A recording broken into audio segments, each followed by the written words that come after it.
నమస్తే బీఆర్కే భక్తి ఛానల్కి స్వాగతం. నేను పద్మ. ఈరోజు మనతో పాటు స్టూడియోలో ఉన్నారు ప్రముఖ ఆధ్యాత్మికవేత్త, ప్రముఖ వాస్తు జ్యోతిష బ్రహ్మ వీరాపురం సుబ్రహ్మణ్య స్వామి గారు. వారిని అడిగి మరిన్ని విషయాలు తెలుసుకుందాం. నమస్కారం గురుగారు. శుభాశీస్సులండి. గురుగారు, ఈ విశ్వావసునామ సంవత్సరంలో అవును, రాజకీయాలు ఏ విధంగా ఉండబోతున్నాయి?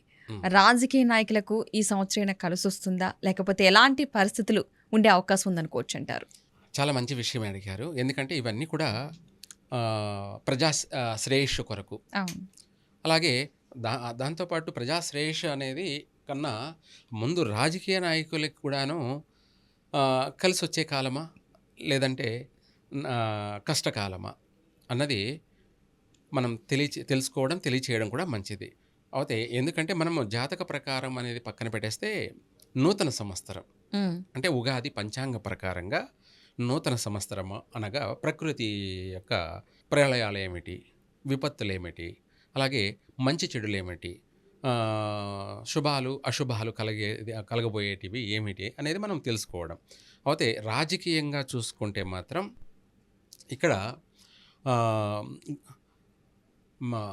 సప్తగ్రహ కూటమి అన్నాం కదా, అష్టగ్రహ కూటమి, సప్తగ్రహ కూటమి, వీటి వల్ల అపసవ్య కాల సర్పదోషం వల్ల రాజకీయ విషయాలలో మాత్రం చాలా నష్టాలే జరగబోతున్నాయి. చెప్పాలంటే మనకు ఆంధ్రప్రదేశ్లో కూటమి ప్రభుత్వం ఏర్పడింది. ఆ కూటమి ప్రభుత్వం కూడా ఎంతమంది కలిశారు? కూటమి అనడానికి ముగ్గురేనా? టీడీపీ, జనసేన, బీజేపీ, మూడేనా? ఇంకా ఏదో కలిసినట్టున్నాయి కదా, 3 పార్టీలు. కమ్యూనిస్టులు ఏం కలవలేదా? సరే, పర్వాలేదు. అనగా పోయిన సంవత్సరం ఈ యొక్క ఎలక్షన్ అప్పుడు కానీ ఈ పార్టీ గెలిచే ముందు పంచగ్రహ కూటమి జరిగింది. అంతరిక్షంలో పంచగ్రహ కూటమి జరిగితే ఇక్కడ కూటమి ఏర్పడింది. ఆంధ్రప్రదేశ్లో కూటమి ఏర్పడింది. అంటే అంతరిక్షానికి ఆంధ్రప్రదేశ్కి లింక్ ఉంది. అంతరిక్షానికి ఆంధ్రప్రదేశ్కి లింక్ ఉంది. అంటే అక్కడ కూటమి ఏర్పడింది, ఇక్కడ కూటమి ఏర్పడింది పోయిన గత సంవత్సరం. ఇప్పుడు మళ్ళీ అంతరిక్షంలో సప్తగ్రహ కూటమి, అష్టగ్రహ కూటమి అనేది కూడా ఏర్పడబోతుంది. అయితే ఇక్కడ కొంతమంది షష్టగ్రహ అంటున్నారు, నేనైతే సప్తగ్రహ అష్టగ్రహ కూటమి కూడా అని చెప్తున్నాను. ఇప్పుడు ఈ అపసవ్య కాల సర్పదోషం ఈ యొక్క అష్టగ్రహ కూటమి వల్ల మరల అదే రాజకీయ నాయకుల్లో విభేదాలు విడిపోయే ప్రమాదం కూడా పొంచి ఉంది. ఏదైతే కలిశారో కూటమి, ఇప్పుడు మళ్ళీ విడిపోయే ప్రమాదం కూడా పొంచి ఉంది. నష్టం ఉంది. ఆల్రెడీ ఉగాది నుంచి శని ఎంటర్ అవబోతున్నాడు. అట్లాగే రాజకీయాల్లో కూడా కొంతమంది ఎంటర్ అవుతున్నారు. దానివల్ల రాజకీయాలకి భ్రష్టు పట్టే అవకాశం ఉంది, నష్టం కలిగే అవకాశం ఉంది. ఒక ప్రమాదాలు కూడా రాజకీయాల వల్ల నష్టం అంటే భారీ నష్టాలు జరిగే అవకాశం ఉంది. పెను మార్పులు చేర్పులు జరిగే అవకాశం కూడా ఉంది. ఎందుకంటే మళ్ళీ వాటి గురించి మనం అన్నీ కూడా పర్సనల్గా చెప్పకూడదు.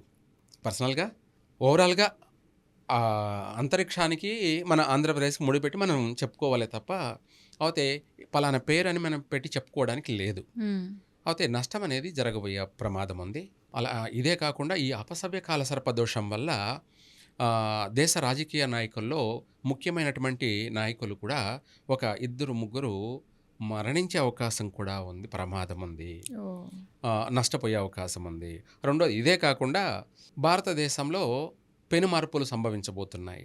దక్షిణ భారతదేశమని, ఉత్తర భారతదేశమని కూడా రెండు కూడా చీలికగా ఏర్పడే ప్రమాదం ఆల్రెడీ జరిగిపోతున్నది. ఎందుకంటే దక్షిణ భారతదేశం అన్నది వేరే. ఇక్కడ దక్షిణ భారతదేశం అంటే తెలంగాణ రాష్ట్రం, కర్ణాటక రాష్ట్రం, ఆంధ్రప్రదేశ్ రాష్ట్రం. అంటే తెలుగు రాష్ట్రాలు ఒకటేననుకోండి. తెలుగు రాష్ట్రాలు ఇవి. తెలంగాణ, ఆంధ్ర తెలుగు రాష్ట్రాలు ఒకే రాష్ట్రం. అలాగే కర్ణాటక, తమిళనాడు, కేరళ, శ్రీలంక, పాండిచ్చేరి, గోవా ఇవన్నీ కూడా దక్షిణ భారతదేశం. ఇక్కడ వీళ్ళందరూ కూడా ఒకటి ఏకమైపోయారు. దక్షిణ భారతదేశ ప్రజలందరూ కూడాను ఒకటయ్యే అవకాశం ఉంది. అంటే భాష ఒక ప్రభావితం అనేది దక్షిణ భారతదేశ ప్రజలందరినీ కూడా ఏకం చేస్తుంది. ఉత్తర భారతదేశం అని దక్షిణ భారతదేశం అని ఇద్దరి మధ్య మనస్పర్ధలు, వ్యతిరేకతలు, అనేక నష్టాలు కూడా జరగబోయే అవకాశం ఉంది వీటి వల్ల కూడా. ఎందుకంటే దీనికి కారణాలు అనేకం. భాషా కారణ ప్రభావం వల్ల దక్షిణాది ప్రజల్ని కలబెట్టినట్టయింది, వాళ్ళను గుర్తు చేసినట్టయింది. అంటే ఆంజనేయుని గుర్తు చేసినట్టు. ఆంజనేయ యొక్క శక్తి ఆంజనేయుడికి తెలియదంట.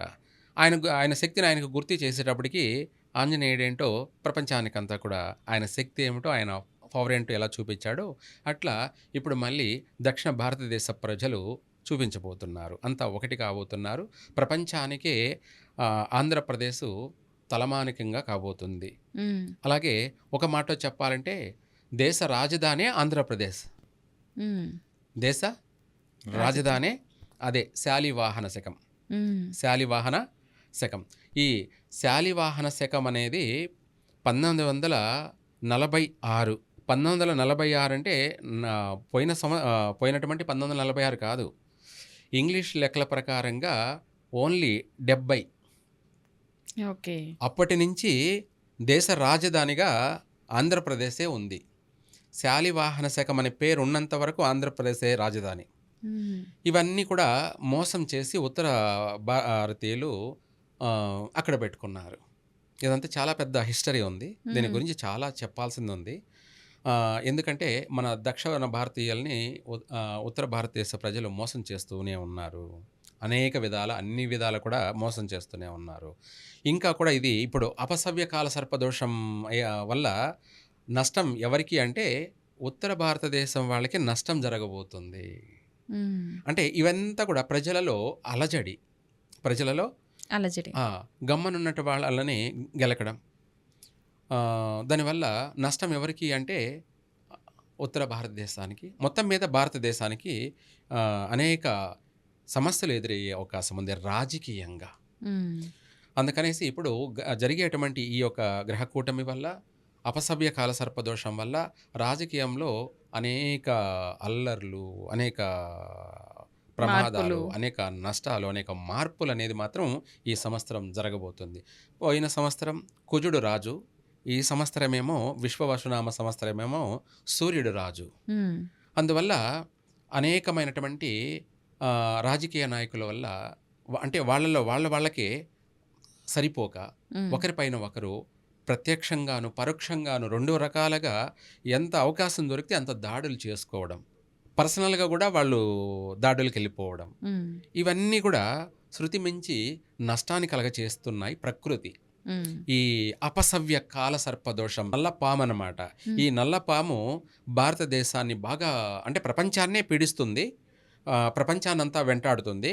అందులో ఇక్కడ రాజకీయంగా మాత్రమే సమస్యలు ఉంటాయి భారతదేశంలో. విదేశాలకు వచ్చేసి అనేక విధాల బలమైనటువంటి భూకంపాలు, సునామీలు, అనేకమైన ఆస్తి నష్టాలు, ప్రాణ నష్టాలు అధికంగా జరిగే అవకాశం కూడా ఎక్కువగా ఉంది.